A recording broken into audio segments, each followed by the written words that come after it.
តែសួរថាតែ transform soy មានសមត្ថភាពអ្វីហើយវាអត្ថប្រយោជន៍អ្វីខ្លះបាទហើយដែរខ្ញុំសូមនឹងចែកម្លែកតទៅនឹង transform soy បាទ transform soy គឺជាជីកែប្រែដីបាទគឺសមត្ថភាពក្នុងការកែប្រែដីកម្រិត pH ដីរឹងដីក្តាំងដីដែលដាក់ជីហើយមិនព្រមចង់លូតលាស់ជាពិសេសលើដំណាំទុរេនលើដំណាំផ្សេងៗបាទដីដែលមានបញ្ហាបាទហើយ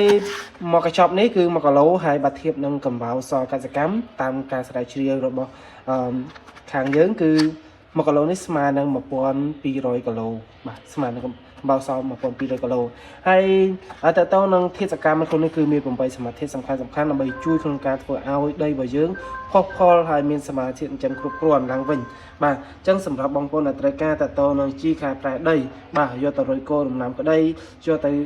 ជាពិសេសដល់ភ្លៀងធ្លាក់តាមរដូវដើមតារ៉េអញ្ចឹងវាលែងទៅរងបញ្ហាតើតើបាក់តេរីមានរោគវីរុសផ្សេងៗដែលធ្វើឲ្យឆ្លងដែលធ្វើឲ្យមានការបង្អាក់នៃការលូតលាស់បងប្អូនអាចប្រើជាមួយ transform soy បានបាទ transform soy គឺក្នុងមួយកញ្ចប់1គីឡូហើយយើងចាក់បានច្រើនមែនតើយើងអាចរោយតាមគល់ក៏បានយើងអាចលាយទឹកស្រោចគល់ក៏បានដូចគ្នា